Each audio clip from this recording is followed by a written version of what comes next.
Fancy. I know. It's like I'm professional. Nice.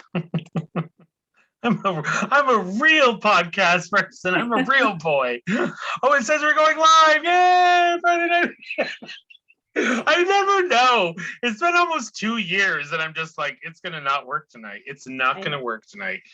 So welcome everyone to Friday Night Feels. I am your host on this crazy show, Patrick Monette, licensed mental health counselor. Friday Night Feels is a show that I created in spring of 2020. It's a show that focuses on a variety of wellness related issues such as mental health, addiction, health concerns, stress management, mindfulness, and much more. The focus of the show is to create connection during difficult times and be able to talk about issues that affect us all, to be the healthiest versions of ourselves that we can be. Each show, I have the pleasure of inviting an amazing guest, co-host or co-hosts to join me and answer people's questions and issues. My magical guest this week is Melissa Light, an integrative and Ayurvedic health coach and yoga teacher who is passionate in helping others achieve optimal health and well-being by getting to know and understand the unique needs, mind, body, soul, through more presence and embodiment. So welcome, Melissa. Thank you. And for those of you, I'm super excited that Melissa actually came back because she was a guest. She was one of my very first guests. Mm-hmm. And it was in my younger days of youth and ignorance of the Zoom background. It's on the YouTube, so you can find it, where during the show, I just, gently became a green blob and Melissa just rolled with it.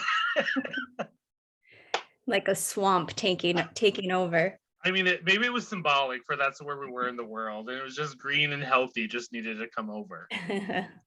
So it has been just a busy couple of weeks since our last episode, and it's just so nice. I've been so looking forward to having this time with you, Melissa, of coming in, because in any of our conversations, if any of you know Melissa, it's like, okay, I just feel so relaxed and calm. Like we could be texting or messaging and I could be this crazy, whirlwind, and she's just always so lovely. It's like, I hope you have a great day, and you just feel so special. So it's so nice to hang out and connect with you again. Yeah, same. So what's going on in your world? What's new? What's shaking? What's happening? Oh boy. I mean, it's been almost 2 years. Yeah. This COVID thing is still around, and that's kind of like how we got connected, at least through this. Yeah.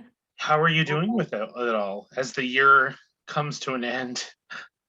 I'm good.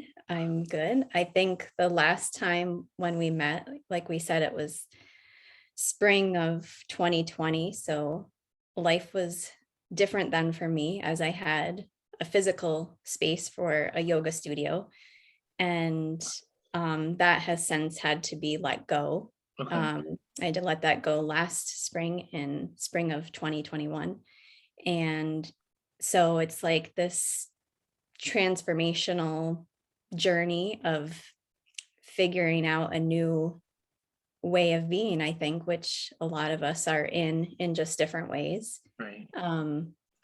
And just pivoting online and teaching in person over the summer. But that was a big dream to kind of put on pause or let go of for a while. So that's, I guess, the biggest thing I could share since our last Friday Night Feels. And that, I think that's hard because, losing things, even though we're doing well in some areas, I think when we let go of those dreams, it's really difficult. I work all online. And I still have my office that I was seeing people in, and every once in a while I go in and I just sort of just stand around because I really love it. Mm-hmm. And it's just filled with so many amazing memories of seeing people, of laughing, of supporting the amazing people that come into my office. And it's hard when I think about one day if I let it go. Yeah. I think I've been holding on to it more emotionally and sentimentally than anything, because it's just, I don't know, I guess it holds on to some normalcy for me. Mm-hmm. Yeah, totally get that.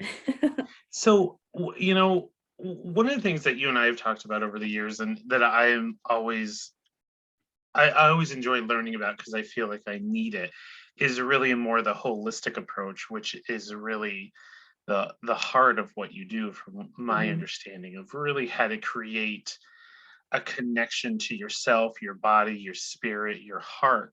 And it's interesting because as people know, like, I love social media, of following different people, but your posts and your approach, I feel, is very unique and very gentle, Mm. and really always interesting. Like, I'm a foodie, as you know, and I just wait for the day where I'm just knocking on your door, like, hey, I saw your post. Do you have any of that chai tea left?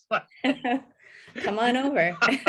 It just always looks so. I'm just kind of wondering, like, what is, if you could maybe kind of introduce us a little bit to Ayurveda. We talked about, Mhm. I've heard a little bit, but I would just love how you explain it, and then kind of tying into, what does it mean for you, and how could maybe we could learn from that approach. Yeah. Um, so my journey with Ayurveda began when I started practicing yoga. A lot of times when people get into yoga, sometimes teachers, you'll hear Ayurveda mentioned because certain people have different levels of training in Ayurveda. And it was one of those things that always like sparked something within me.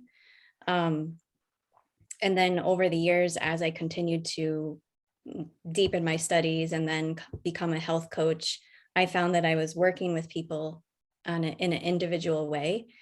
And when I did my 300-hour yoga teacher training, like, we had a whole module on Ayurveda, and it just like, and that's where like I fell in love with the word for the studio, sattva.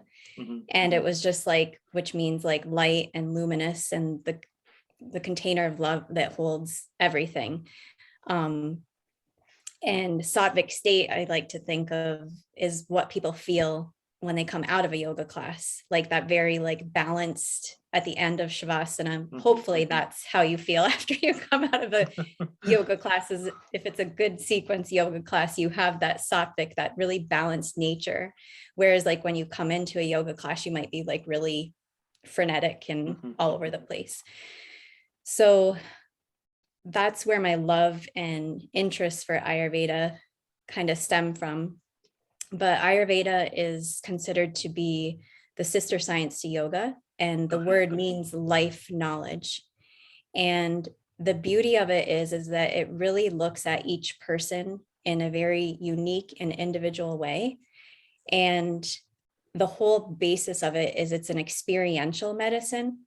So it's like the person, you have to be in the experience to know how it's impacting you. Like, Okay. you are the experiment per se. Mhm. So it's based on, I'll try and keep this as like surface level. Um, so it looks at each person uniquely, and there's three mind body constitutions called doshas, and those doshas are formed from the five elements, so ether, air, fire, water, and earth. Now we are all of us have those five elements in us, Okay. but just at different levels. So the Okay. three constitutions are vata, which is air and ether element, pitta, which is fire and water, and then kapha, which is earth and water. And so we each have a unique combination of those three doshas. And based on that, there are different foods and lifestyle practices that are supportive in keeping you balanced. Um, so I'll give an example of, so vata is like air and ether, and I'm going to use 2020, which I forget that it's still not 2020 because it just kind of feels like this big Mhm. blob. Yep. Yep. um, So air and ether elements, air is all about movement. So any change involves movement. And if you think of what we all experienced in 2020 and what we're all still experiencing is this constant change. Like, we Mhm. woke up overnight and our whole world changed overnight. And even now, rules change, guidelines change. It's like this constant movement. And so if you think of air and ether, there's no grounding, there's no stability. And so that can really cause a lot of people to feel excess anxiety, on a whole host of things. So that's kind of, well, I'm sure we'll talk more about it, but that's like the three doshas are what most people, when you look up Ayurveda, you see. But then there's a whole other component to each of those doshas. There's these healing qualities that are Okay. associated with each one. Okay. And we really look at the healing qualities because they're 20 healing qualities, but 10 pairs of opposites. So like heavy, the opposite would be light. So if somebody was feeling like lightness from that air and ether element, we would look at the foods they're eating, what Okay. type of lifestyle they're living. Like, do they have a really mobile lifestyle? Are they eating all raw foods, light foods? And then we would want to balance that with like heavy, whether that's through food or lifestyle practices. Okay. So that's kind of a little bit in a Overall. nutshell. So if someone, for example, was more air, as you were saying, how, what would some characteristics about that be? Like, for example, you said it could be more anxiety because they're kind of not have anything grounded. So would that be where they would change food or some sort of practices? Like, what would you normally do with that? So with Ayurveda, when we work with someone, we look at, there's like a whole assessment we go through to determine their true nature. Okay. And so each of us are born into this world with this, what we call a Prakruti. And that is like our balanced state, our homeostasis. And so that could mean, like, for me, I'll give an example. I am a Pitta Vata. And so, but my Pitta and my Vata are very close. Okay.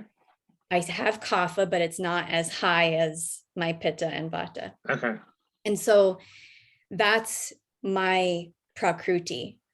But my imbalanced state, for me, my Vata can go very imbalanced, and that can cause my Pitta to go, like, to push. Okay. And so we would want to look at like what the pattern is in that person.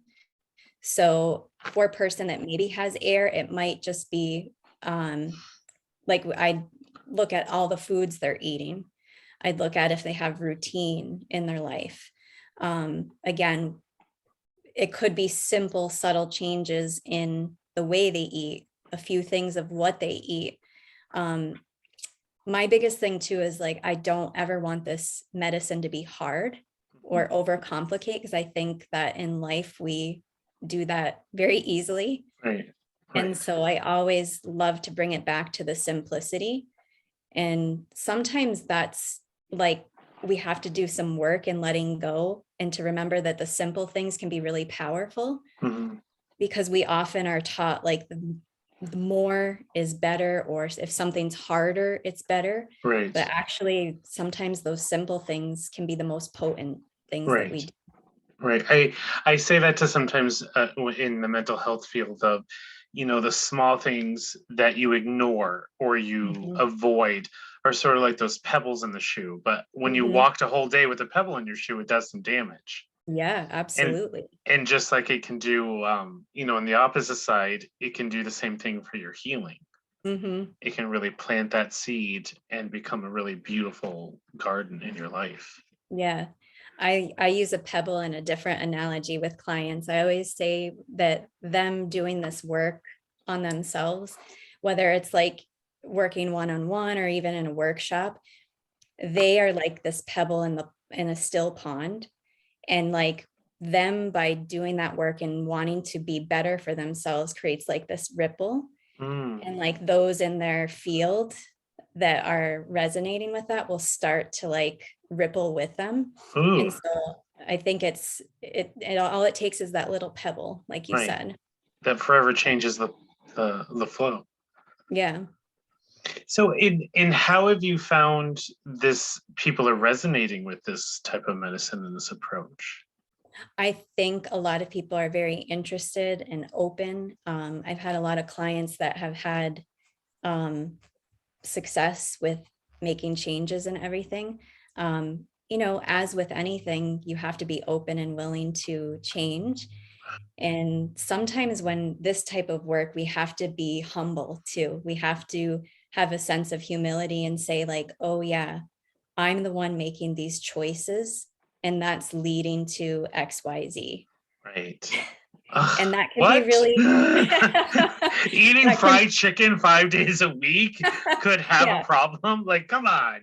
right. That can be the hardest, the biggest block, right? Yeah, Is accepting, like, wow, this practice that I do every day really is what's creating this imbalance. right. And I have to be willing to kind of slowly shift that. Right. And I think from my experiences personally and professionally, one of the things that I see is there's so much fear that I Mhm. don't even want to talk about this because you might ask me to give up something that I love. Yeah, Like absolutely. if I go see Melissa, she's going to tell me no more chocolate, no more pizza on Friday night. And even though, okay, but I'm having these areas of problems. Yeah. And, instead of saying it's not about giving up the pizza, it's about, uh, what is your relationship with the pizza? Hmm. And what could you gain instead? Right. And so Right. I'm Right. never one like, no, don't do this. And the biggest thing that's beautiful with Ayurveda is that I'll have a lot of people say, well, like, does Ayurveda say this is bad? Mm, And I was taught from my teachers that Ayurveda doesn't like to say something's good or bad. It's all about your relationship with it, as well as how your body responds to it. And there's this concept in Ayurveda, and I'm not going to try and say the Sanskrit word because I will butcher it, but it's called crimes against wisdom. okay. And when we know, a lot of us know certain things that aren't good for us, right? To like have pizza 5 days a week. Right. But yet, like, maybe we'll do it anyways, but we know that it's not the best choice. Right. And so Ayurveda says that the crimes against wisdom that we do over and over again is one of the main causes of disease. I love that. So, yeah, but it's listening to that little voice saying, no, don't do that. Right, right. And I think, in the last year I've been working hard. A lot of the guests that I've had recently are about physical wellness and different things in different areas. And being able to slow down and Mhm. explore more of what I found is really what am I doing? I've struggled, when I was younger with that harsh judgment of if you give this up, you'll be okay. You'll get to the weight you want. You'll do this, you'll do that. But as I've gotten not younger, it I've learned Wiser. right. Well, hopefully, um, no Zoom blockouts yet. I'm still present. um, it's that was so harsh. I never realized how harsh that was on my spirit and Mhm. also mental health wise of stop being so angry with myself because I did this. Kind of going back to what you're saying, it's interesting. We're always looking for permission Mhm. instead of listening to ourselves. Our body is going to tell us. Like Yeah. one of my friends and I, we have this running joke where she can handle spicy foods and I cannot. But it's such a perfect example of I wish I could, but I know that I mean, and we're talking even if I have like or medium salsa, my Mhm. system is just like Patrick. We've talked about this, so we're going to teach you again, and even something similar like that of when I put something in my body, there's a relationship there. Yeah. And I think, well, I mean, I grew up mostly in the 90s where it was all the infomercials and do Mhm. this and you can lose weight and, do this and you could be healthy. And the more that I learned and the more I challenge myself, wellness is really so much more beautiful than it is punitive. And I always thought there was more of, you like all these people, like the who just seemed healthier than I was, had something that I didn't have. Instead of looking kind of what you're saying is maybe that comparison game is also, I think, dangerous. Yeah. It's so funny because everything you're describing, I'm like in my head, I'm like, ooh, that's very like fiery. That's very pitta, like individuals like, so if you were you like that as like a child growing up, like very hard on yourself, like critical, Oh yeah, judgmental. Yeah. totally. So that's a very pitta characteristic of being very hard, judgmental, critical, um, and wants to like perfectionism.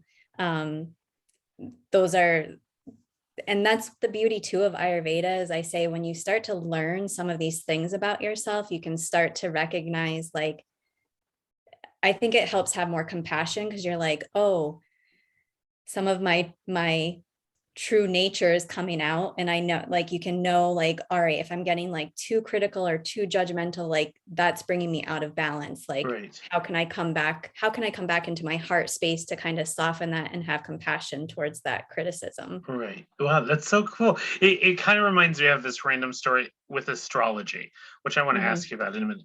So I have a friend of mine who's a therapist and astrologer, and we were talking about something once, and I said she had asked me about something, and I said, well, I like this thing, but I struggle with it. She goes, oh, that's because your sign A, B, and C, and I was like, my whole life just became so much clearer, just like one little characteristic. Mhm. So I was wondering, there's such a beautiful for me, and obviously for you, this loving spiritual energy when you're talking about Ayurveda in this work, and just as well as with yoga. Is there any overlap or connection with something like astrology, or are those completely separate? In Ayurveda, there is, I don't know a lot. There's, I think they call it Vedic astrology Okay. and Jyotish, that Okay. you, there's like, it's like a whole other thing that you could go on and study. So I don't know. Okay. I don't have background in that. Let's just say, like, what I did was enough for right now.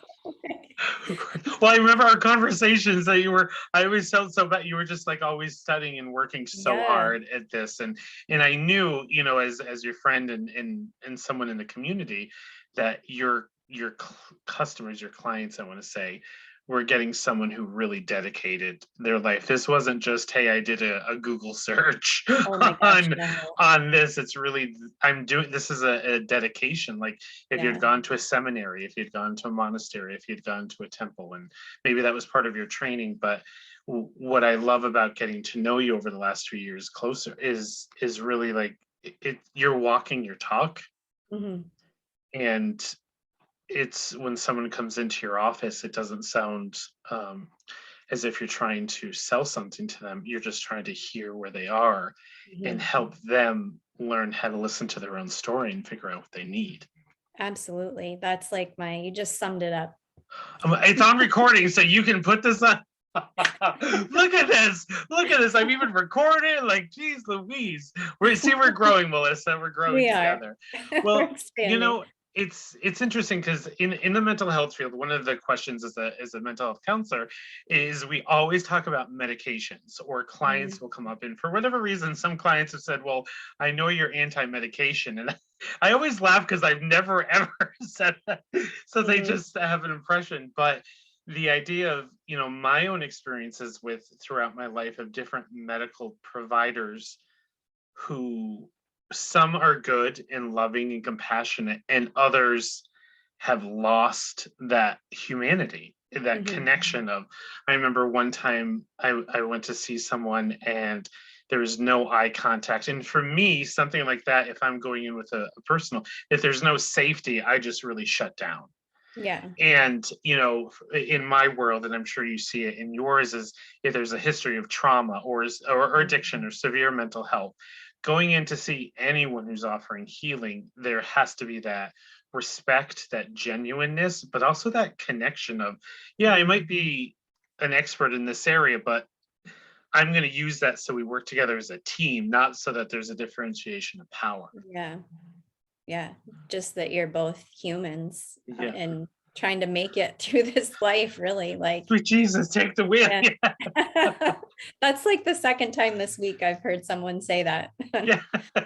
Well, that's one of the things too, like I was saying about with social media, because there's I think especially since COVID, social media has just exploded and become such a part of people's lives.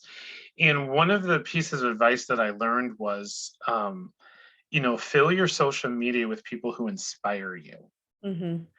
And when I got on social media, I never thought of how that it would affect me spiritually, emotionally, or mentally.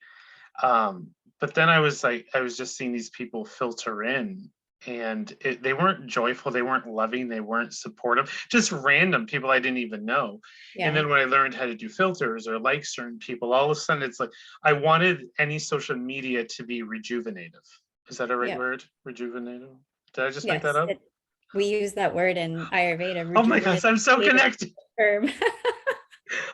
It's Friday night. I have this thing in my brain where sometimes like I can see the word, but saying it sometimes doesn't You always got it. come out. So I appreciate you having my back. So what if someone I'm just trying to think of like people I know, what are like because there's so many questions that I love this topic of what is some resistance that you've seen from people who meet you or who come in? Do they think you're trying to like trick them or sell them something, or think that it'll never work? Like I'm just thinking of people I've known who have Um, skeptical. no. So I've had clients who have reached out to work with me in one area and were adamant of like not wanting to make changes in like a certain area. Okay. But by the time like we're at the end of our journey, it's like done a 360 and it's like they're ready to like go a little bit deeper into the other area where there was resistance. Okay.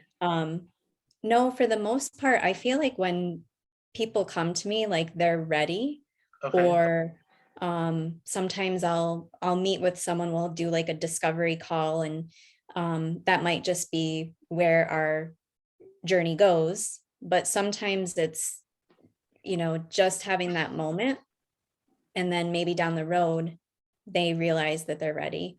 Um, I don't re- Actually, I don't really have any resistive clients. Like, everybody's pretty, because I'm working with them. It's like Right. a team Right. collaborative.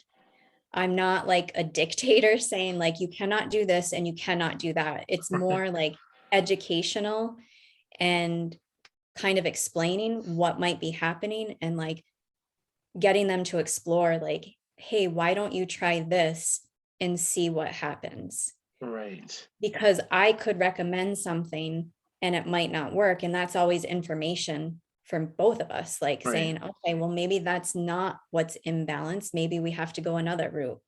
So I'm I'm pretty gentle. I can be firm when I have to be. um, because this is what I do. I'm there to Right. guide and hold Right. the space. And I do want to see expansion happen. So Right. um I haven't had people that are like, oh, absolutely not. Maybe with a few things, especially like I'm gonna like you can't throw anything at me through the screen, and I'm No. not sure if you do this, but like I find like this is a big thing that comes up in our culture is like coffee drinking, right? Okay. So it's like sometimes if I mention like, well, coffee might be impacting X, Y, and Z, and it's like, like, are you open to exploring? Are you open to shifting how much you consume to see Right. what happens? Because sometimes it's those things that we do every day that we don't realize that could either be harming us or helping us. And we Right. kind of said that at the beginning, but there's a lot in our culture, in our society that's normalized. Yeah. And sometimes those things that are normalized aren't as beneficial to everybody.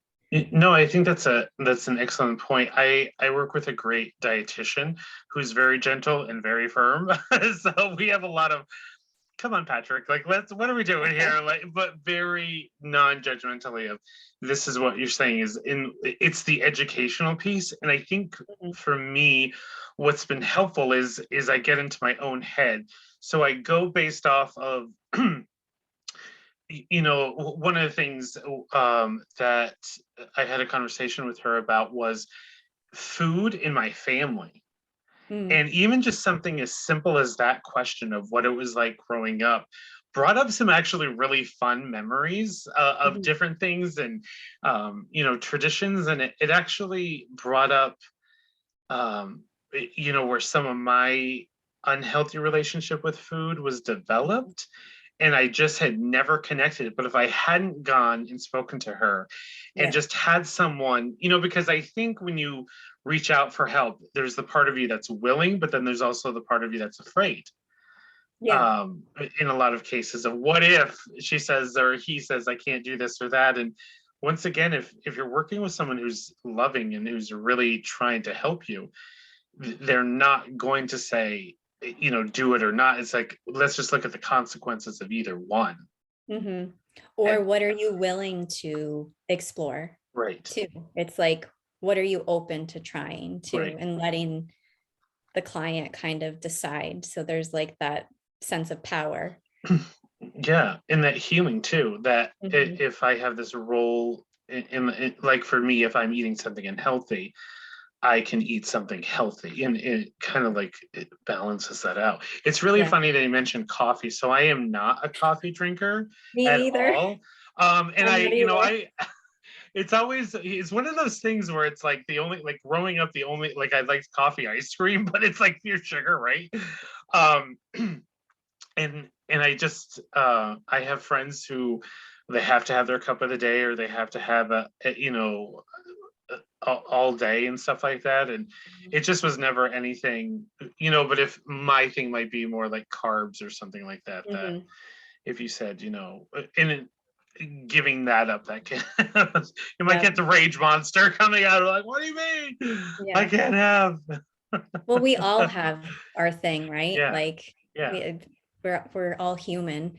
I when I went away to college with one of my parents' friends when I was going away to college, he was like, I bet you $5 that you're going to start drinking coffee when you go to college. And I never did. And I won the bet. Yay!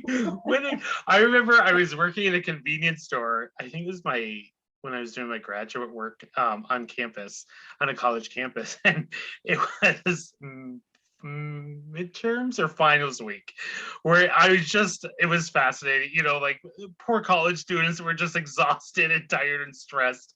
And I remember this one guy came up and he had largest coffee, 5-hour drink, monster, no dose, and I almost felt like there was a liability here of, are you going to eat something or, not kill your heart Hmm. to do this? But Yeah, it's, you just had to make it through. It was just kind of like, I didn't hear of any casualties, so we must have made it through the semester. there you go. So, one of the things too that's really interesting is when when people don't know about something, if they hear about Ayurveda, they might have a preconceived idea of what it is. I've just worked with some people who, um, I'm just trying to think if they have like a religious bias or if they have trauma with religion or something like Yeah. that, or spirituality. Um, you know, how would you address that with someone? There's still ways to incorporate Ayurveda, and actually my teacher that taught Ayurveda is Christian. So he, and I'm grateful for that background because this Ayurveda is a medical science. Okay. It's not just this like frou-frou thing. Like I had no idea when I was going to study it that it was going to be as in depth. I mean, so there are ways to work with it. Maybe you leave like the Sanskrit words out, and you still like, because it's working a lot with diet and lifestyle, and it's educating, how even certain types of exercise impact people differently. Right. The amount of water each body type needs is completely different. So there's ways to still incorporate that if they have a different belief background. Right. That's the beauty of it. And the reason I asked is not only for people who might have abused, but for example, like I was raised Catholic, and one of the things that was pretty strict, and one of the things was there was this unspoken fear that if you dabbled in anything else, like it was bad or it was evil, or if it wasn't like the Catholic Church, then. And I think, and I don't really know exactly, where that came from. I just remember having to work through that, and then when starting to explore other religions and other beliefs of, falling in love with so many different components and different culture. Like I didn't know what I didn't know. Yeah. And I think sometimes people can get that preconceived idea, just like they do with counseling and therapy. And Yeah. I think even with yoga, I remember I went to my first yoga class. It was with Luis, who I think, okay. And I adore him. Yeah. oh my God, it was so like, he was so funny, but gentle, and just kind of like, all right, you've had a crappy day. It's like, and we just laugh. And I remember I was so anxious and nervous. And then I just sort of watched some of the people in the class. And I just remember there was this one woman who just moved with such grace and beauty. And I'm over there on the wall with my one-legged tree, trying not to like fall over. But I remember it changed me because it was so powerful and beautiful. And he came over and just checked in on me and like adjusted, asking if he could help, which I really appreciated. And then, helped, I think it was downward facing dog or something like that, which still is not my favorite move, but I remember our discussion last time. I've got to let it go. I mean, it's so effective. It's so powerful, but I think it's one of those things where it challenges you.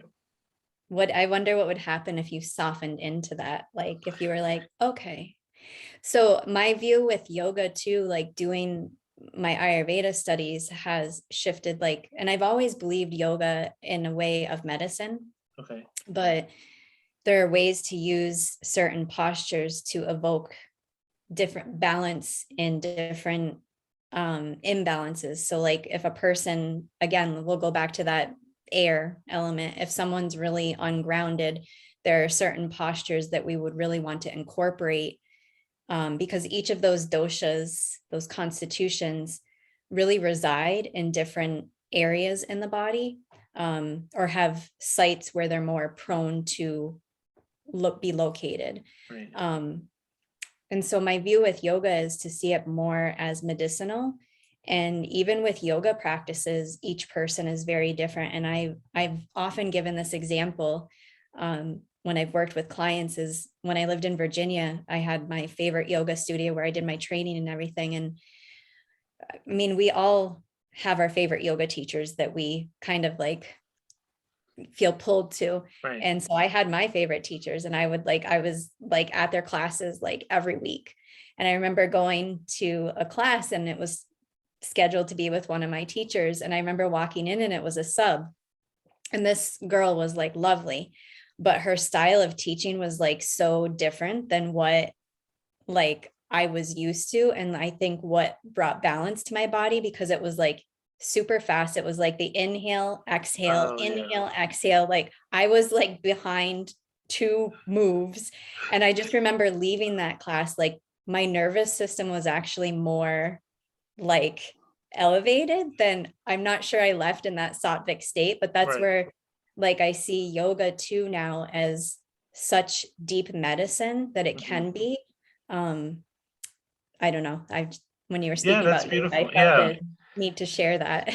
And I love that because I've had before COVID, I was I was doing the hot yoga, and Mhm. I just remember one of the teachers there, and it's interesting that you mentioned like the being hard on myself, because I'm just connecting it too, is she would be very knowledgeable, and then all of a sudden she would just start laughing and bring in this joy of like, and if you do this, it's okay, and it was just like, wait a minute, is that allowed? Like, are we supposed to?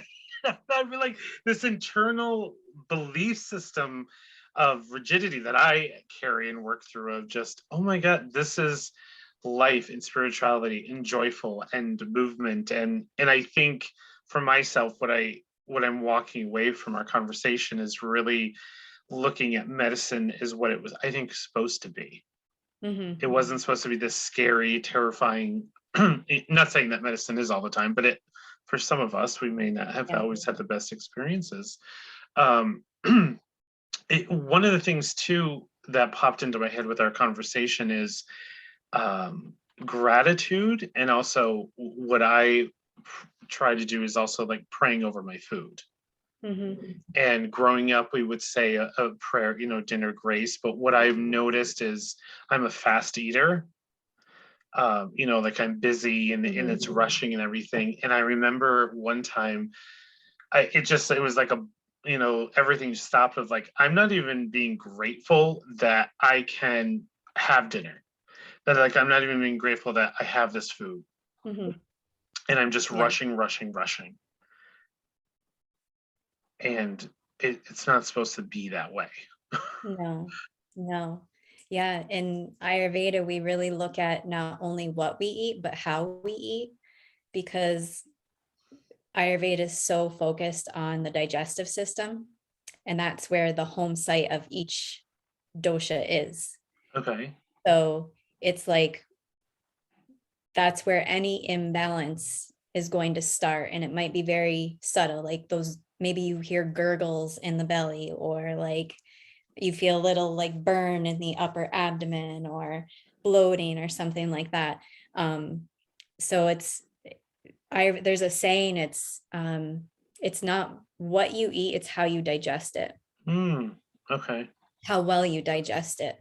Right. And I think in Um, our world, especially, with the door dashing and the food delivery mhm, and Instacart and eating on the go and busy parents and busy worker, busy professionals. And I yeah, can do this on the car. And I've done that. And it just, I think with COVID, it forced everything to shut down in so many mhm, ways that I realized one of the things that I had always enjoyed ordering out, because I thought that was a treat. yeah, And then there was just one day where where I realized this doesn't even feel good anymore. mhm, Not because of the food, but because I wasn't doing it. And I think from my healing, home cooking, even if it's something really simple like eggs and toast, mhm. there's just something, I think, because you're part of it, and I think that's really healing for me. Well, you're also like parenting yourself. You're Yeah. like nourishing yourself Yeah, when you do that. it's really cool. There's this one thing that I learned. I when I well, my mind just jumped. Sorry. A few years ago, I started to do holiday baking gifts, like platters for people, Mhm. and I would always put Christmas music on because I just really enjoyed that. But I realized that I actually wasn't relaxed when I had the music on. So I started to um, turn the music off and just have silence. And I Mhm. started just repeating a mantra as I was Mhm. doing the food, and just really actually, and for me in my brain, which is usually like all over the place, a million different tabs open, thinking of what I was actually doing, and that this was a gift, that it wasn't just like a mindless recipe that I was Mhm. doing.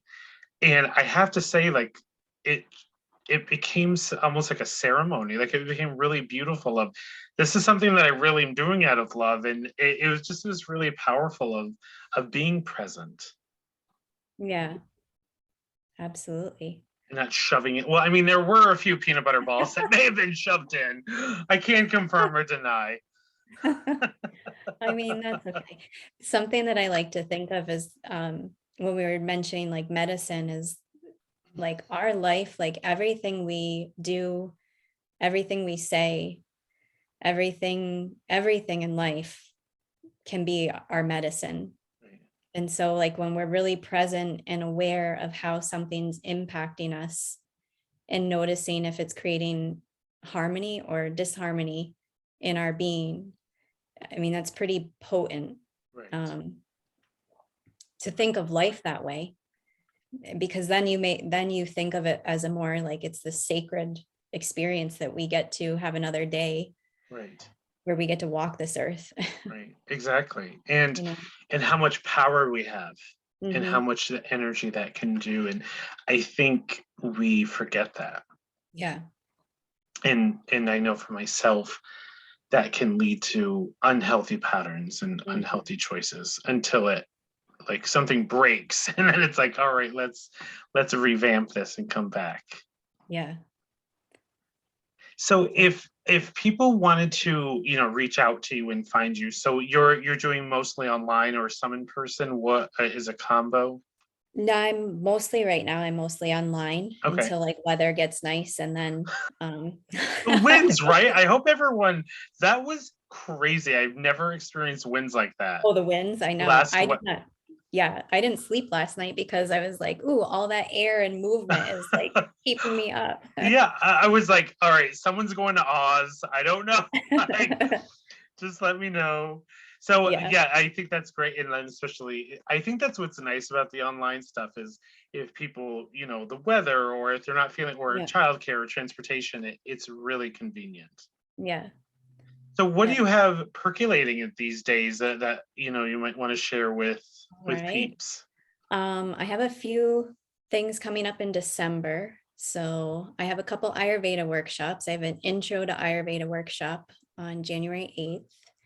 And then I have a soothing through the senses workshop, because in Ayurveda, we really look at the health and the use of our five senses. Okay. Um, and I think right now in life, that the health of our senses, like there's so much medicine and ways that we can support our being through the five senses, but we're also filtering so much stressful stuff through our senses right Right. now.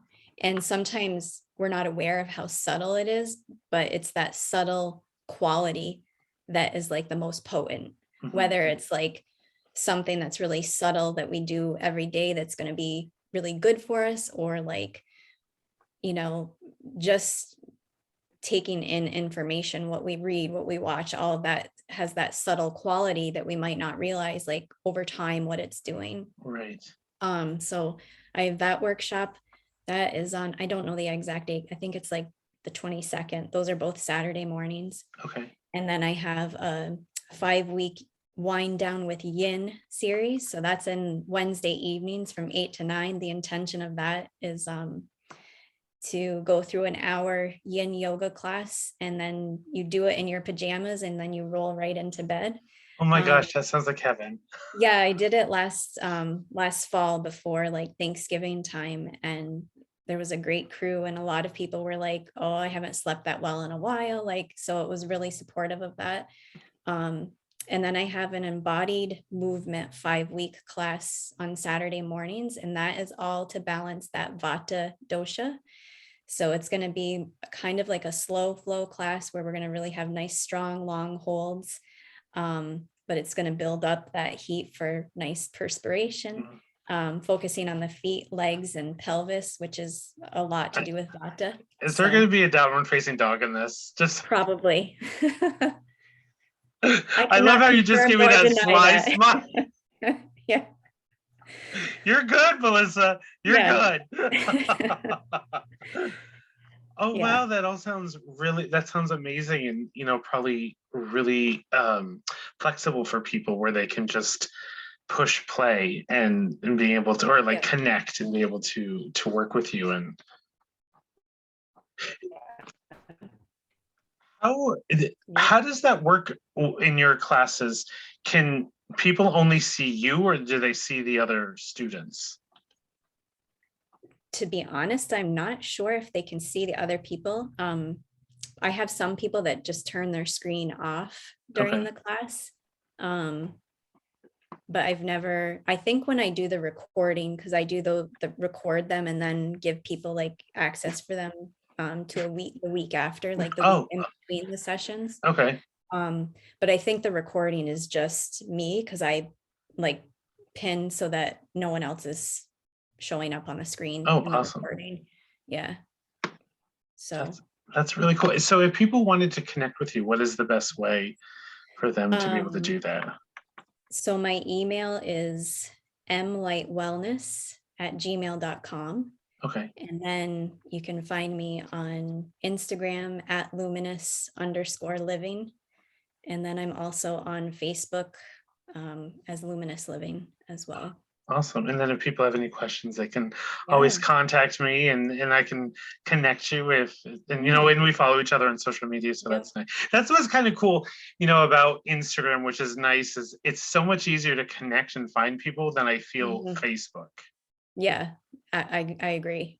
Yeah. And then Yeah. it's just kind of, and so what are some of the things you've been posting lately on Instagram? Like What have I I've been seen, posting? yes, Yeah. I've seen some cooking and some Oh, yeah. spices. I just, right before we connected, I spent today making sugar cookies with my nieces at my mom's house. And I haven't done that in a while. So it was really fun to be with them and cut the cookies out. And I was getting up, my mom was like, well, you're getting very fancy with your decorating. I was like, oh, well, I haven't done this in a while. It's very therapeutic. That's But awesome. so I just posted those because it came to me like so many people struggle with like sweets this time of year. Yep. And a lot of people crave sweets.